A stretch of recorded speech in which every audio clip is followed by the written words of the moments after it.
Good morning, dear students. Today I am going to start Unit 3 of the Paper 2.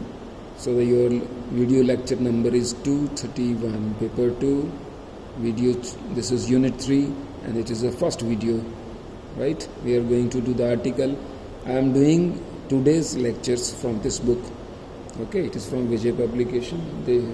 These two people, this and this man of this modern physics, they know the subject to my satisfaction up to certain limits. The first article is, according to syllabus, this essential features of the spectra of alkaline earth elements. These are, हमने इससे पिछले unit में जो हमारा unit 2 था उसमें हमने alkali metal atoms किए थे, इनके स्पेक्ट्रा हमने स्टडी किए थे, और अब हम करने वाले हैं alkaline earth containing 2 valence electrons, okay, outside the closed shells और सब shells. आप अपनी केमिस्ट्री की नॉलेज से इस बात को और भी अच्छे से समझते हो. और जो हमारे एल्कली होते हैं, इसमें हमने पिछले यूनिट में भी बार बार इस बात को कहा कि इनके क्लोज्ड शेल्स या सब शेल्स के बाद सिर्फ एक वैलेंस इलेक्ट्रॉन्स हैं, और हाइड्रोजन में भी एक ही होता है. तो इनके स्पेक्ट्रम और हाइड्रोजन एटम के स्पेक्ट्रम रिजेंबल करते हैं, यानी एक जैसे दिखते हैं. और यहाँ ये जो अल्कलाइन अर्थ एलिमेंट्स हैं हमारे, इसके स्पेक्ट्रम हीलियम एटम की तरह होते हैं, क्योंकि हीलियम एटम में भी 2 वैलेंस इलेक्ट्रॉन्स होते हैं. देखो हमने यहाँ लिखा हुआ है इन अल्कलाइन अर्थ एलिमेंट्स. ठीक है, इनके जो ये कुछ एक हमने एग्जाम्पल दिए हैं: beryllium, magnesium, calcium, zinc, strontium, cadmium, barium and mercury.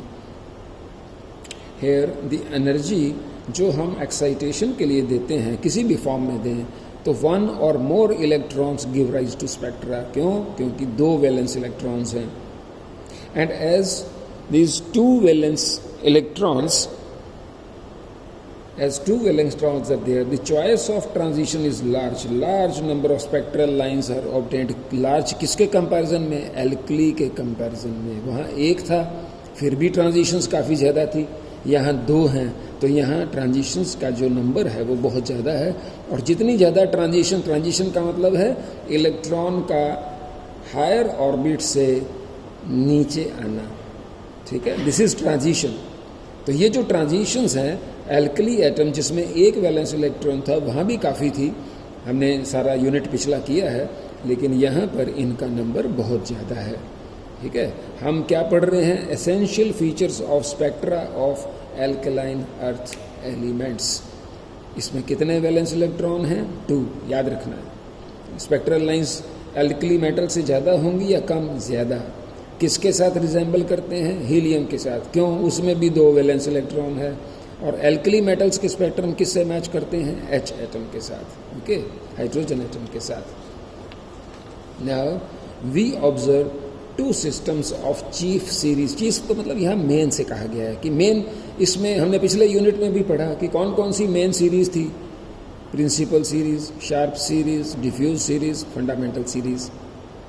इसके 2 सिस्टम बनेंगे, एक सिंगलेट सिस्टम, एक ट्रिपलेट सिस्टम. तब भी बात की थी जब हमने यूनिट 1 में स्पेक्ट्रोस्कोपिक नोटेशंस की बात की थी, वहाँ पर हमने फार्मूला यूज़ किया था. मैं यहाँ पर कुछ लिखा है, लेकिन मैं यहाँ डिटेल आपको अभी यहाँ नहीं डिस्कस, क्योंकि ये मैंने आगे देखा कई बार डिस्कस होता है, तो जब होगा रेलेवेंटली फिर बताऊँगा आपको. ठीक है, और यहाँ पर हम इस सिंगलेट सिस्टम और ट्रिपलेट सिस्टम को देखने के लिए हम जो फार्मूला मैंने तब भी आपको बताया था, RLJ, ऐसे याद रखना है आपने. RLJ, R is the multiplicity, जो बराबर होता है 2s+1 के बराबर. शायद मैंने कहीं लिखा होगा, this is 2s+1. This small r is 2s+1. अगर s 0 हुआ कहीं पर, ठीक है, यहाँ पर अगर s 0 हुआ, मैं अभी इसके बारे में और चर्चा भी करेंगे, तो अगर s 0 हुआ तो हमारा s की वैल्यू इस फार्मूले में पुट करोगे तो कितना आएगा? 1. Singlet system. अगर s की वैल्यू 1 हुई, ऐसे केसेस में जहाँ 2 वैलेंस इलेक्ट्रॉन होंगे, तब कितना होगा? 2 × 1 + 1, तो 2 × 1 3. तो अगर यहाँ 3 आ रहा है तो this is a triplet system. आपको याद होगा हमने लास्ट टाइम ये बात की थी कि अगर वैलेंस इलेक्ट्रॉन्स ऑड हैं जहाँ पर, वहाँ पर इवन सिस्टम बनेगा, जैसे डबलेट, क्वार्टेट, सिक्सटेट एंड लाइकवाइज. और जहाँ इवन नंबर ऑफ इलेक्ट्रॉन्स होंगे, जैसे यहाँ पर हैं 2, तो फिर हमारे ऑड नंबर ऑफ सिस्टम बनेंगे, सिगलेट, ट्रिपलेट, क्विंटेट, ठीक है। आप पिछले यूनिट में जब रेलेवेंट आर्टिकल देखोगे एल्कली मेटल्स के अंदर, अब एल्कली मेटल में कितना होता है? एक। अगर एक हम यहाँ पर जो है उसकी जो जितने भी सब केसेस बनते हैं अगर उसको सब्स्टिट्यूट करें तो हमारे पास डबलेट बनता है। ये हमने वहीं पर डिस्कस किया था, मैं यहाँ रिपीट नहीं करूँगा।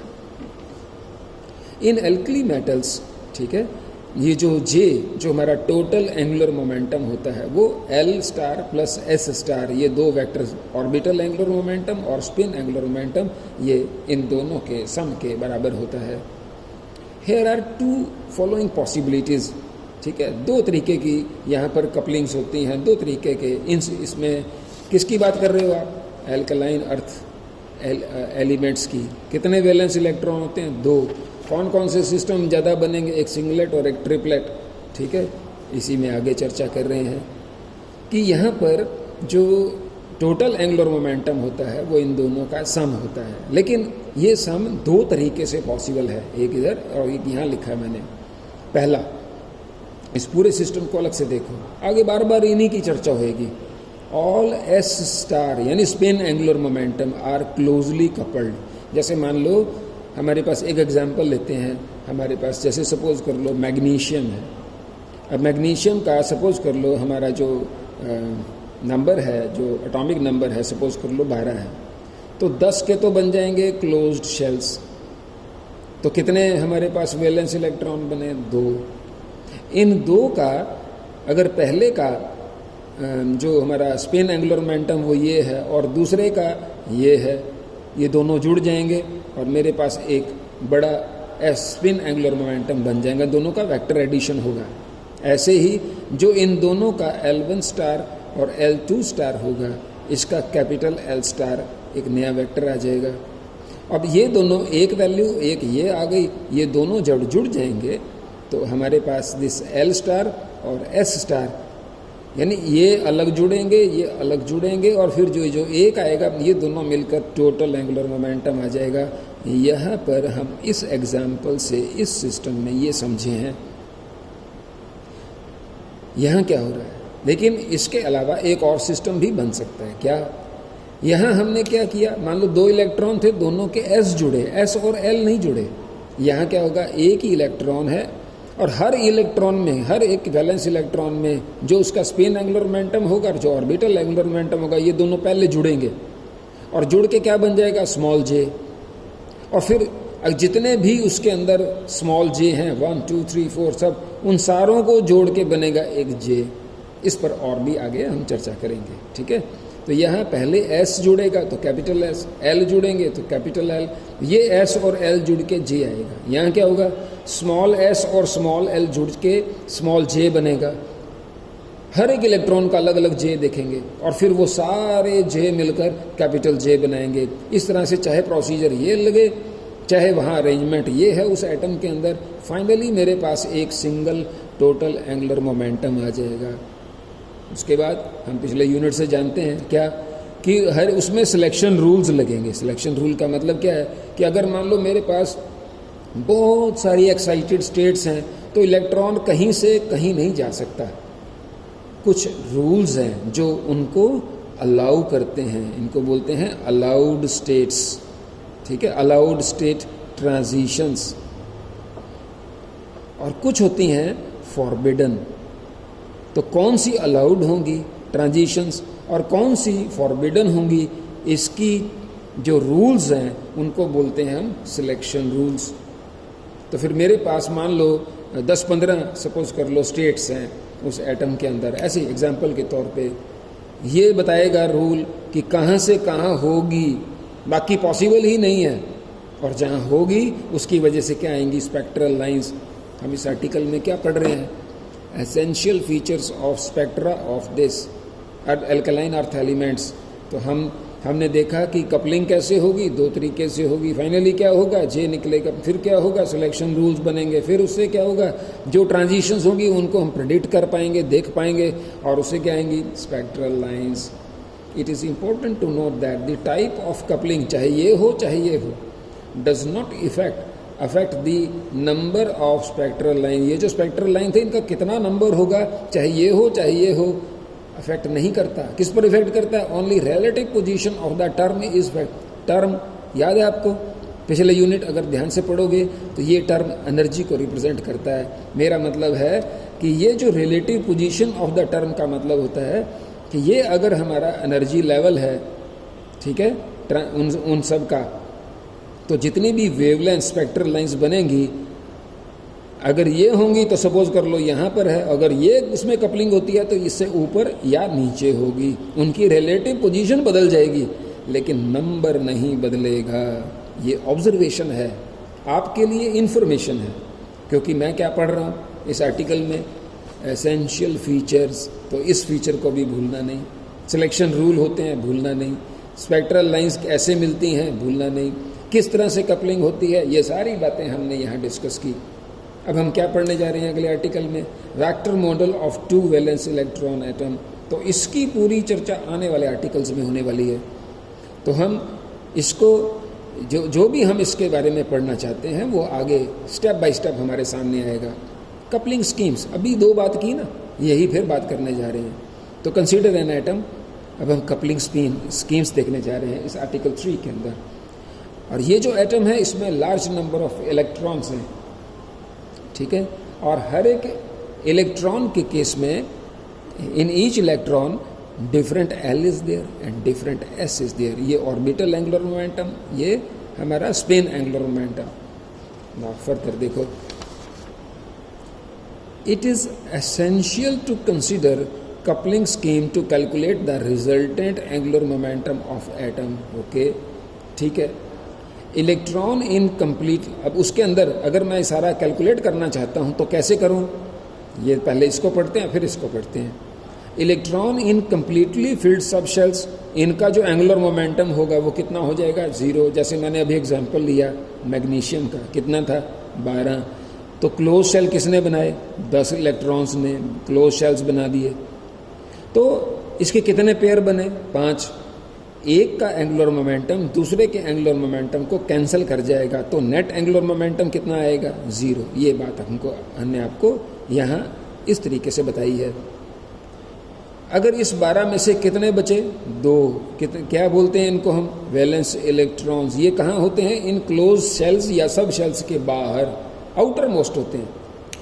ओनली इलेक्ट्रॉन्स ऑफ इनकम्प्लीट, वो कंप्लीट हैं, क्लोज शेल है, लेकिन ये कंप्लीट नहीं है। Valence electrons contribute to resultant angular momentum of the atom. J निकालना आपको, जे वेक्टर, ठीक है। हमको एल या एस की बात नहीं करनी, हम ये निकालेंगे। कपलिंग स्कीम डिस्कस कर रहे हैं हम कि कैसे कपल करेंगे।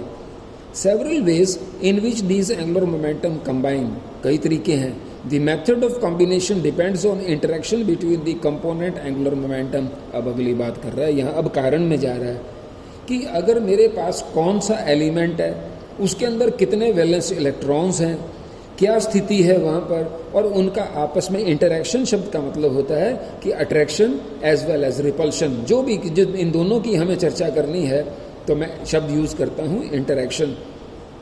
ये जो मेथड ऑफ कॉम्बिनेशन है, मैं दोबारा बोलता हूँ कि इस आर्टिकल का नाम क्या है? Coupling scheme. कैसे? एक तरीका ये है, एक तरीका है, पिछले आर्टिकल में बात की है, ठीक है। मैंने यहाँ पर एग्जाम्पल लेके भी बात की है। निकालना क्या है? जे। तो कपलिंग स्कीम के अंदर हम यहाँ देख रहे हैं कि किसी में एक टाइप की कपलिंग और दूसरे में दूसरे टाइप की क्यों लगेगी? क्योंकि it depends on the interaction between component angular momenta.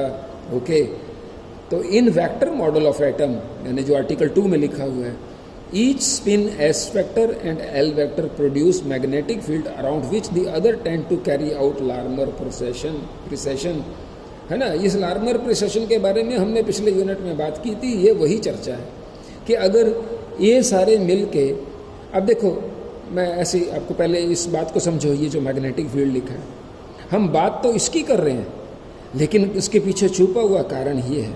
अगर मान लो ये इलेक्ट्रॉन है और ये अपने एक्सिस पे रोटेट करता है, तो इसकी वजह से यहाँ करंट होगा, और वो जो करंट होगा उसकी वजह से मैग्नेटिक फील्ड होगा। ये सीक्वेंस समझनी है। अगर ये इलेक्ट्रॉन इस ऑर्बिट में घूम रहा है, तो यहाँ पर मैंने अभी स्पिन वेक्टर की बात की, अगर ये ऑर्बिट में घूम रहा है तो ऑर्बिटल एंगुलर मोमेंटम, अगर ये चल रहा है तब भी यहाँ पर क्या होगा? करंट। अगर ये करंट होगा तो क्या होगा, मैग्नेटिक फील्ड। इसको मैं 2 लिख देता हूँ, इसको 1 लिख देता हूँ, ठीक है।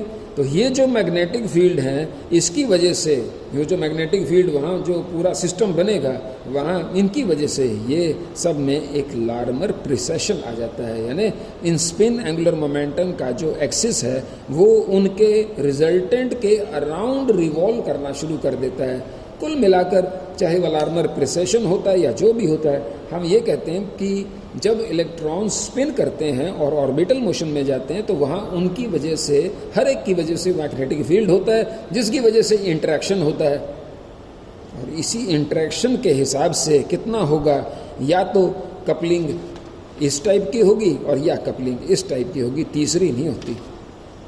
हम यहाँ कपलिंग स्कीम्स की बात कर रहे हैं। अब उन स्कीम्स में 2 कपलिंग स्कीम्स, अब डिटेल चर्चा हो रही है। LS कपलिंग, और इसका नाम ये भी है रसल सैंडर्स कपलिंग, और दूसरी होती है JJ कपलिंग। पहले इसको पढ़ते हैं। यहाँ पर क्या होगा, S स्टार, मान लो मेरे पास, फिर मैं वही मैग्नीशियम का एग्जाम्पल ही लेते रहो बात समझने के लिए।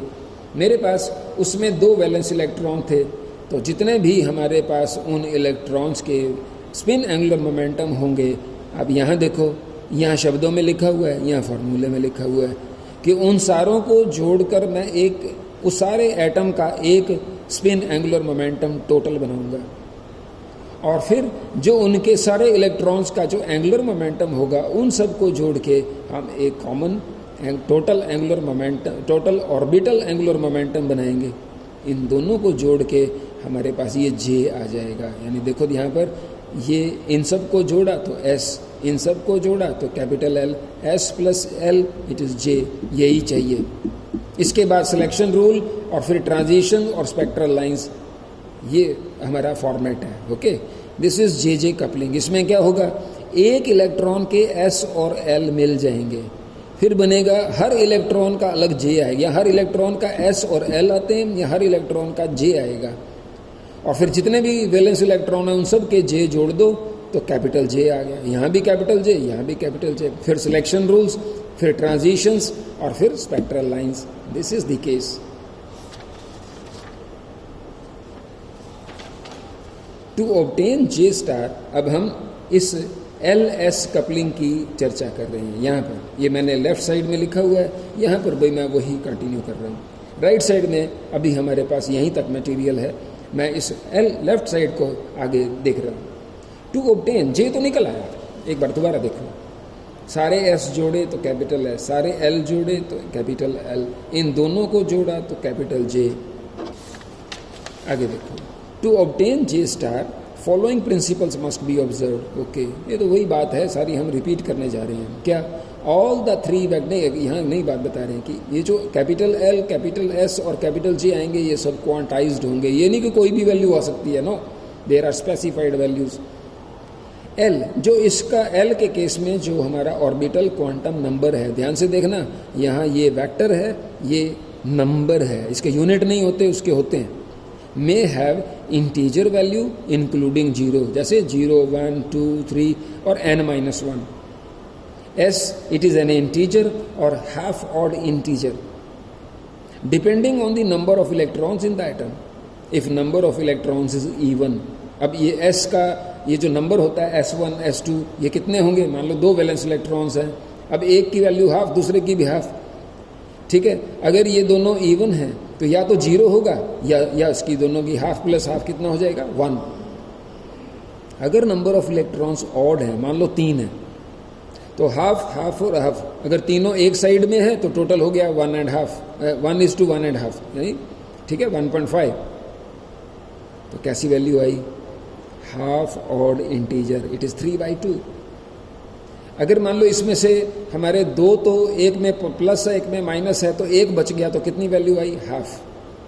अगेन हाफ ऑड इंटीजर, इसलिए अगर नंबर ऑफ इलेक्ट्रॉन्स ऑड हुए तो S की वैल्यू हाफ ऑड इंटीजर होगी, और अगर नंबर ऑफ इलेक्ट्रॉन्स इवन हुए तो S की वैल्यू इंटीजर होगी, 0 भी हो सकती है।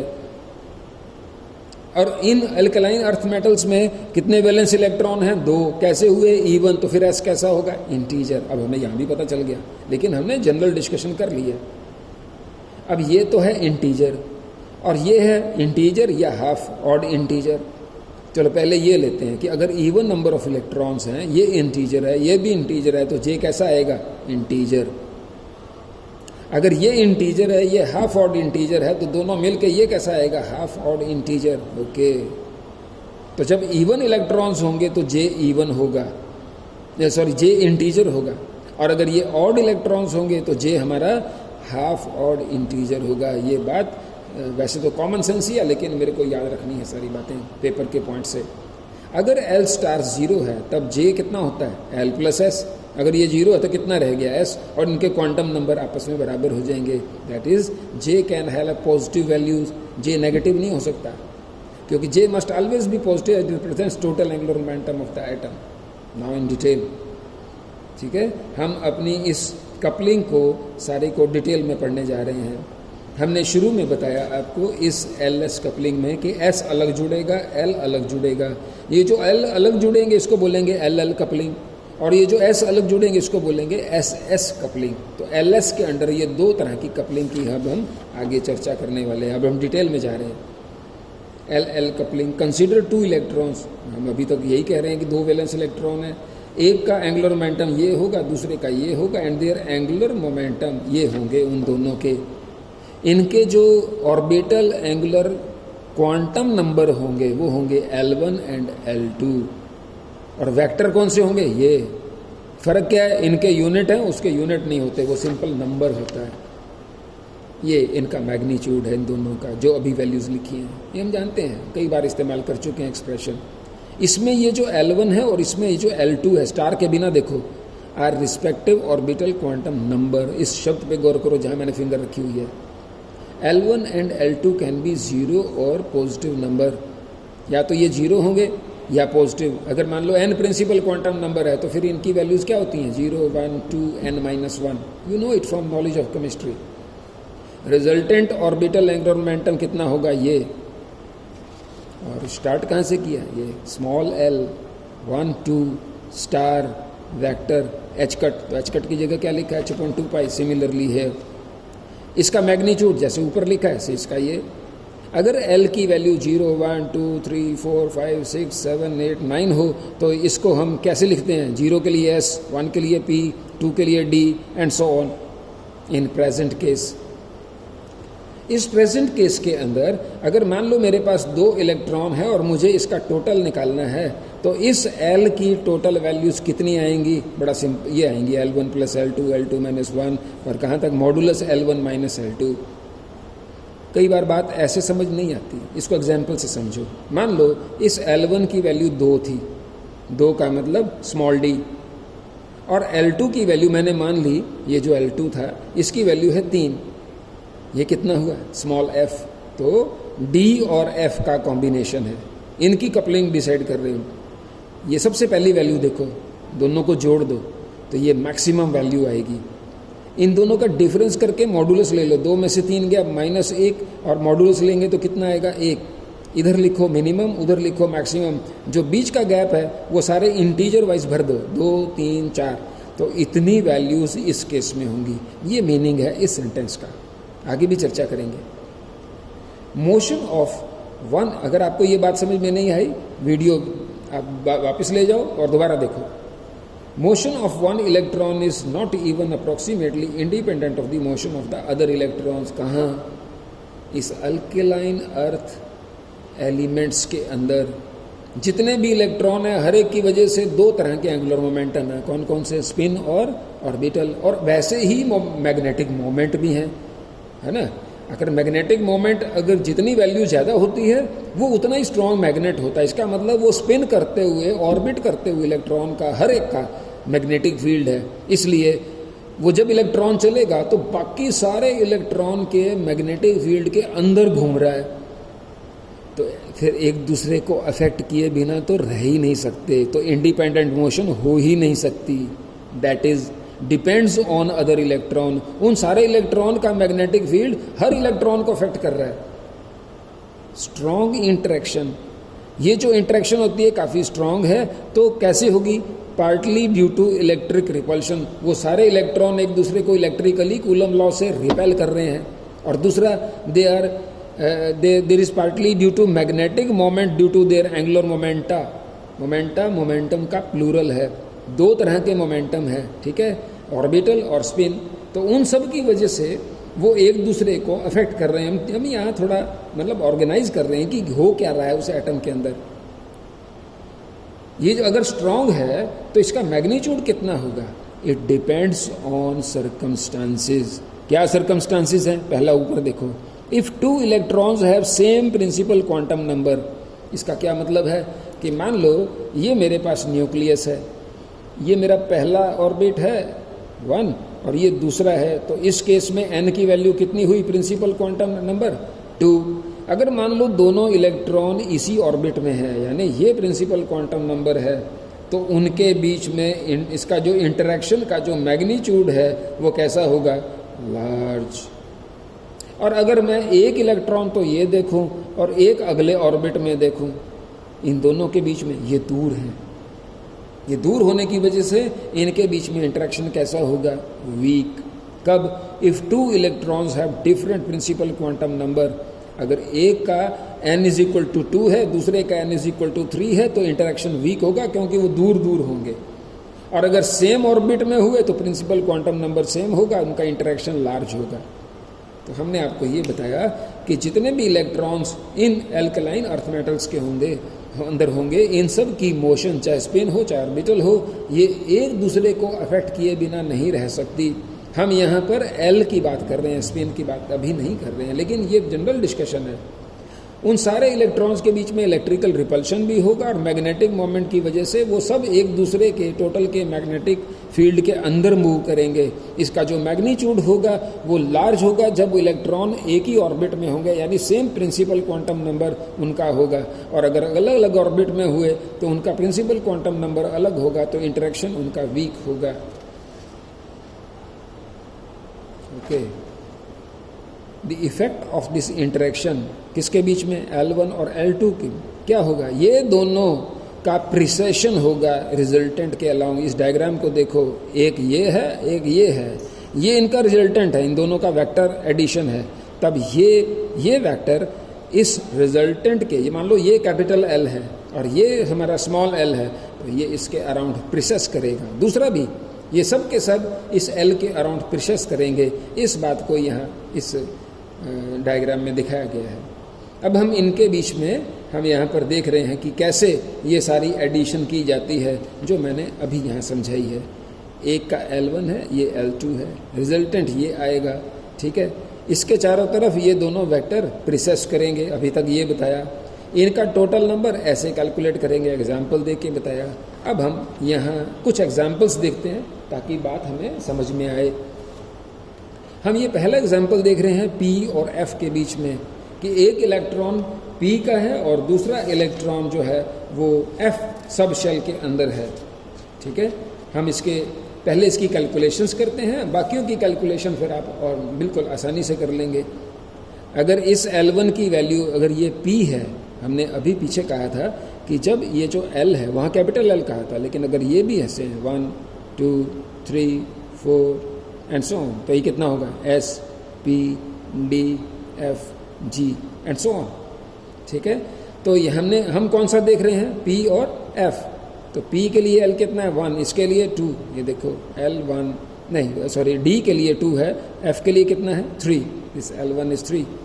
तो इसके मैंने मैक्सिमम और मिनिमम देखते हैं, दोनों को जोड़ो 4, दोनों का डिफरेंस लो कि एब्सोल्यूट वैल्यू लो 2, तो 2 और 4 के बीच में कौन सा इंटीजर बचा? 3। तो इनका जब जोड़ होएगा तो हमारे का 2 किसको रिप्रेजेंट करता है? D को। अगर कैपिटल L तो कैपिटल D और स्मॉल L हो तो स्मॉल d। हम ऐसे यूज़ करते हैं सिंबल। 3 के लिए F, 4 के लिए G।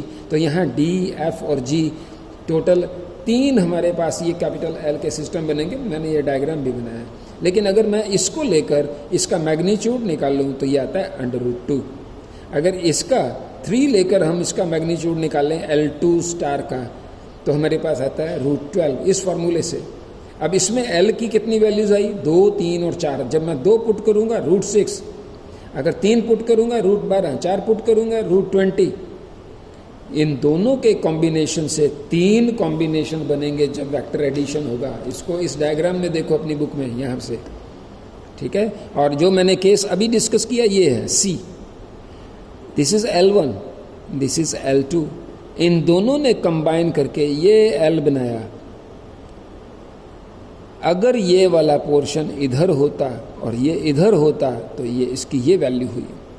अगर ये इधर होता L1 और ये L2 इधर होता तो ये L होता। तो ये जो तीन लाइन है ये कैपिटल L शो कर रही हैं, ये जो तीन लाइन है ये L1 स्टार शो कर रही हैं और ये लाइन ये L2 स्टार को शो कर रही है। सिमिलरली हमने कौन सा देखा, DFG, DFG 2 3 4। नेक्स्ट देखो, this is PP first one. पहले यहाँ देखो, L1 इज 1, L2 इज 1, तो मैक्सिमम कितना हुआ 2, डिफरेंस कितना हुआ 0, तो 0 और 1 2 के बीच में 1, SPD।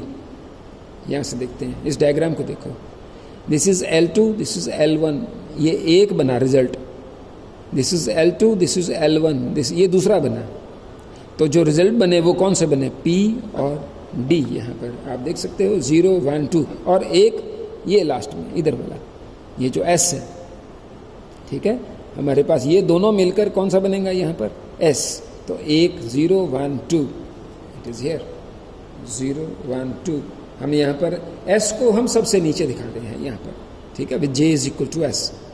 एंड नाउ ऐसे ही हम इस P और D के बीच में देखेंगे। अब P है तो L कितना हुआ 1, D है तो 2, 2 और 1 कितना हुआ 3, इन दोनों का डिफरेंस कितना है 1, 1 और 3 के बीच में 2, तो ये कौन सा हुआ PDF, PDF। तो हम इस कर्व के इधर ये 1 2 3 L1 शो करते हैं, यहाँ L2, और इन सबको कंबाइन करके हमारे पास आया PDF। ये हम कर चुके हैं। अब आप इसको देखो, D और D ये कितना है 2, ये भी कितना है 2, 2 और 2 कितने हुए 4, दोनों का डिफरेंस कितना है 0, तो 0 और 4 के बीच में कौन से इंटीजर बचते हैं 1 2 3 4, S सबसे नीचे, ध्यान से देखो जैसे यहाँ था P D F G, SPD similarly D और F के केस में 2 और 3, तो मैक्सिमम कितना हुआ 2 और 3 5, डिफरेंस कितना हुआ 1, एब्सोल्यूट वैल्यू 1 और 5 के बीच में 2 3 4, तो ये कौन से हुए PDFGH, PDFGH। This is DF coupling. इस तरीके से हमने देखा कि जो LL कपलिंग है वो कैसे होगी। इसी तरह से मेरे पास कोई भी केस हो, मैं ऐसे ही इनका जो है एडिशन करता चला जाऊंगा और मेरे पास उनका वेक्टर एडिशन कैसे हो रहा है ये सब मैंने यहाँ पर एक्सप्लेन किया हुआ है। SS कपलिंग, अगर SS कपलिंग होगी तो कंसीडर 2 इलेक्ट्रॉन्स, ओके। वहाँ L1 L2 थे, यहाँ S1 S2 है, वही H कट साथ में, ये स्पिन एंगुलर मोमेंटम है। इसका मैग्नीट्यूड ये S1 क्या है, spin angular momentum quantum number, ये नंबर है, ध्यान देना, ये वेक्टर है, इसके यूनिट भी हैं, इसके कोई यूनिट नहीं होते जो S1 लिखते हैं। इसकी वैल्यू कितनी होती है हाफ प्लस 1, ये √3/2, ये कितना होगा, ये भी यही √3/2, इसी तरीके से कैलकुलेट किया है। If coupling between 2 spin is strong then resultant this is given by this formula, ठीक है। इसका मैग्नीट्यूड ऐसे निकालेंगे। इसकी 2 वैल्यू हो सकती हैं, या तो दोनों एक दूसरे के अपोजिट हैं S1 - S2, और अगर या दोनों अलाइंड हैं, यहाँ पर मैंने ट्रायंगल से दिखाया, लेकिन अगर ये दोनों अलाइंड हैं, जैसा कि हमारे पास और कोई स्थिति ही नहीं होती, तो या तो दोनों अलाइंड होंगे या अपोजिट होंगे। अगर अलाइंड हुए तो हाफ प्लस हाफ 1, और अगर अपोजिट हुए जैसा यहाँ दिखाया है तो कितना हो गया 0। अगर 0 है तो मल्टीप्लिसिटी कितनी होती है R, जो सिंगलेट डबलेट ट्रिपलेट डिसाइड करती है, जिसको मैंने RLJ में कहा था स्टार्टिंग में ही कि इसको ऐसे देखना है, दिस इज RLJ, बिल्कुल इस पहले पेज नंबर 2 पे देखना है RLJ, ठीक है। ये R 2s+1 के बराबर होता है। अगर S 0 है तो इस फार्मूले में पुट करो 2s+1, 0 + 1 1, 1 मीन्स सिंगलेट। अगर 1 है तो इस फार्मूले में पुट करो 2 × 1 + 1, इट इज़ 3, ट्रिपलेट। मीनिंग जो जब तक मेरे को इस चीज़ की जानकारी नहीं थी या रिजॉल्विंग पावर मेरे स्पेक्ट्रोमीटर का कम था, मुझे एक ही जो है स्पेक्ट्रल लाइन नज़र आती थी। जब अच्छे इंस्ट्रूमेंट आ गए तो एक की जगह जब मैंने इस एलिमेंट को देखा तो मेरे को 3 या 1 मिले, या तो इनका एक ही मेरे को एक लाइन की जगह एक ही मिले, या उनका जब सेपरेशन हुआ, फाइन स्ट्रक्चर मिला, तो मेरे को एक की जगह 3 लाइन दिखेंगी, जो ऐसे केसेस होंगे तो, ठीक है। अगर हमने एल्कली एटम में देखा कि इलेक्ट्रॉन था 1, और जब मैंने उसकी वैल्यूज यहाँ पुट की तो टोटल वैल्यू आती थी R की 2, इसलिए वहाँ डबलेट बनते, जैसा आपने सोडियम के केस में देखा है, ठीक है। 5890 and 5896, that is the fine structure constant. इस तरीके से हमारा ये आर्टिकल जो था हमारा कंप्लीट हुआ, जिसमें हमने आज बेसिकली हमने 2 आर्टिकल्स डिस्कस किए हैं, ठीक है। It's all for today in this lecture. Thank you very much for listening.